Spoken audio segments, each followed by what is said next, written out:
یہ قصہ ہے بنی اسرائیل کے دو بھائیوں کا۔ دو بھائیوں میں سے ایک کافر ہوتا ہے اور دوسرا مسلمان۔ دونوں مچھوارے ہوتے ہیں، یعنی کہ مچھلیوں کا شکار کرتے ہیں۔ ایک بھائی بتوں کی پوجا کرتا ہے، بتوں کو سجدہ کرتا ہے، اور دوسرا بھائی اللہ تعالیٰ کی عبادت کرتا ہے، وہ مرد مومن ہوتا ہے۔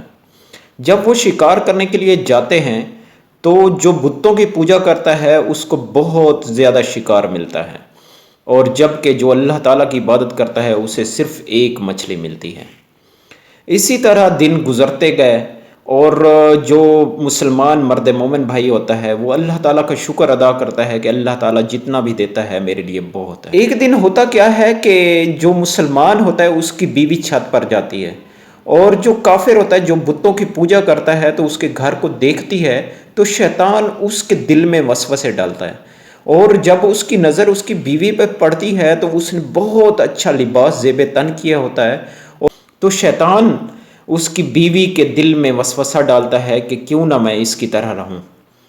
شیطان کے بہکاوے میں آتی ہے، اور دوسری طرف سے جو دوسرے بھائی کی بیوی ہوتی ہے وہ اسے کہتی ہے کہ اپنے شوہر سے کہو کہ میرے شوہر کے خدا کی پوجا کریں تو آپ کو بھی بہت زیادہ مال ملے گا۔ لیکن وہ شیطان کے وسوسوں میں آ چکی ہوتی ہے، کبھی اسے اللہ تعالیٰ کا خوف ہوتا ہے، اور کبھی وہ اپنے دل میں وسوسے جو شیطان ڈال رہا ہوتا ہے ان میں آ جاتی ہے کہ نہیں، مجھے بھی اس کی طرح رہنا چاہیے۔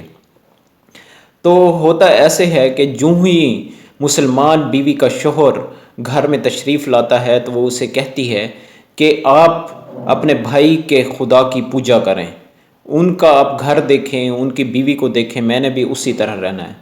لیکن اس کا جو شوہر ہوتا ہے مسلمان، جو مرد مومن ہوتا ہے، وہ کہتا ہے کہ اللہ تعالیٰ سے ڈر، اللہ تعالیٰ جتنا بھی دے رہا ہے اس میں اس کا شکر ادا کر۔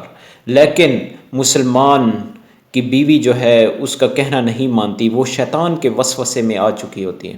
وہ کہتی ہے کہ نہیں، مجھے یا طلاق دو یا اس کے خدا کی پوجا کرو۔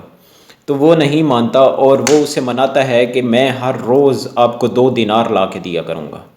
تو اس کی بیوی مان جاتی ہے۔ وہ صبح سویرے اٹھتا ہے اور مزدوری کی تلاش میں مسلمان چلا جاتا ہے، لیکن اسے کوئی مزدوری نہیں ملتی۔ وہ سب سے کہتا ہے کہ مجھے مزدوری دے دیں، مجھے مزدوری دے رہے ہیں، لیکن اسے کوئی مزدوری نہیں دیتا۔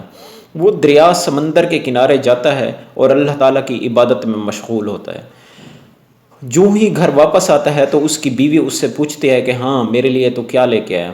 تو اس نے کہا ہے کہ اللہ پہ بھروسہ رکھو، میں ایک بادشاہ کے پاس گیا تھا تو وہ انشاءاللہ ہمیں بہت دے گا۔ اس کی بیوی کہتی ہے ٹھیک ہے۔ تو پھر دوسرا دن اسی طرح ہوتا ہے تو اسے کوئی بھی مزدوری نہیں ملتی، ٹھیک ہے۔ وہ پھر سمندر کے کنارے چلا جاتا ہے اور اللہ تعالیٰ کی عبادت میں مشغول ہو جاتا ہے۔ تیسرے دن جب وہ راستے میں آ رہا ہوتا ہے تو اسے ایک یہودی ملتا ہے۔ یہودی سے کہتا ہے کہ مجھے آپ مزدوری دے دیں گے؟ تو یہودی کہتا ہے ہاں، ایک شرط پہ، میں آپ کو کھانے پینے کے لیے کچھ نہیں دوں گا لیکن مزدوری دے دوں گا۔ تو وہ کہتا ہے ٹھیک ہے۔ وہ تیسرے دن اگلی صبح اٹھتا ہے اور روزی کی نیت کرتا ہے اور مزدوری پہ چلا جاتا ہے۔ جب مزدوری پہ جاتا ہے تو اس کی بیوی جو ہے نا پیچھے سے اس کے ساتھ پہلے گرم بھی ہو چکی ہوتی ہے کہ مجھے اب طلاق دے دو، نہیں تو مجھے پیسے چاہیے۔ تو وہ مجبوراً جو ہے مزدوری پہ چلا جاتا ہے۔ جب مزدوری پہ جاتا ہے، مزدوری کر رہا ہوتا ہے تو پیچھے سے ایک بندہ مسلمان بیوی کے گھر میں آتا ہے اور دروازہ کھٹکھٹاتا ہے۔ تو بیوی جو ہے اندر سے آتی ہے مسلمان کی اور کہتی ہے ہاں کیا کام ہے آپ کو؟ وہ کہتے ہیں جس بادشاہ کی مزدوری کرتا تھا اس نے جو ہے نا آپ کے لیے 29 اشرفیاں بھیجی ہیں، تو آج جو ہے وہ یہودی کے مزدوری پہ چلا گیا ہے آپ کا میاں، اور بادشاہ کی مزدوری پہ نہیں آیا۔ تو اس کی بیوی بہت خوش ہوتی ہے اور بازار میں جاتی ہے۔ جب اشرفی دیتی ہے بازار میں سنار کو تو وہ اشرفی بہت ہی زیادہ قیمتی اور اچھی ہوتی ہے، تو اس کے 1000 دینار اس عورت کو ملتے ہیں۔ وہ گھر میں آ جاتی ہے، اور شام کو جو ہی وہ واپس آتا ہے اس کا مسلمان شوہر، تو وہ کہتی ہے کہ آج آپ بادشاہ کی مزدوری پہ کیوں نہیں گئے؟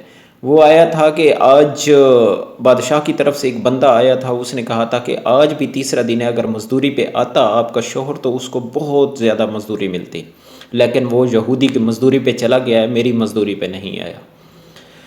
تو شوہر جو ہی یہ بات سنتا ہے تو بہت زیادہ رونے لگ جاتا ہے، روتے روتے وہ بے ہوش ہو جاتا ہے۔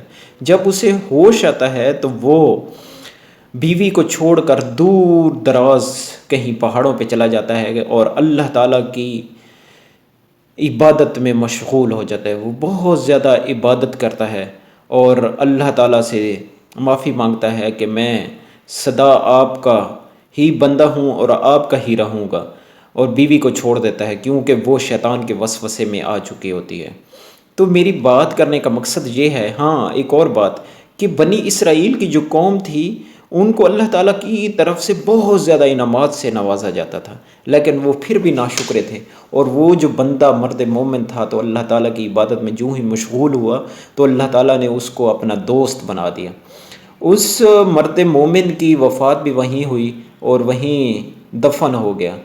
تو دوستو، میری بات کرنے کا اصل میں مقصد یہ ہے، اور یہ واقعہ سنانے کا، ایک سچا واقعہ سنانے کا مقصد یہ ہے کہ اللہ تعالیٰ کی عبادت کریں گے، جو ہی اللہ تعالیٰ کو اپنا دوست بنائیں گے، ٹھیک ہے، اللہ تعالیٰ کی عبادت میں مشغول رہیں گے اور اسے وحدہ لا شریک جانیں گے، ٹھیک ہے، اللہ تعالیٰ آپ کو بہت سارے انعامات سے نوازے گا۔ اس لیے اللہ تعالیٰ کی عبادت میں مشغول رہیں، اور جب فارغ ہوں تو اس کے ذکر و اذکار میں مشغول رہا کریے، تو اللہ تعالیٰ جو ہے نا آپ کو بہت زیادہ انعامات سے نوازے گا۔ اللہ تعالیٰ صبر سے بھی آزماتا ہے، اور پھر اجر جب دیتا ہے تو انسان کی سوچ سے بھی بڑھ کے ہوتا ہے۔ اس لیے میرے دوستو، لالچ میں اور شیطان کے وسوسوں میں کبھی نہ آنا، اللہ تعالیٰ کی عبادت خوب کرنا اور اللہ تعالیٰ کو راضی کرنا۔ میرا یہ میسج آپ کو امید کرتا ہوں کہ اچھا لگا ہوگا۔ اس کو زیادہ سے زیادہ شیئر کریں اور کسی کو شریک نہ ٹھہرائیں، اور سعید احمد کو دیجیے اجازت۔ السلام علیکم ورحمۃ اللہ۔ اللہ حافظ۔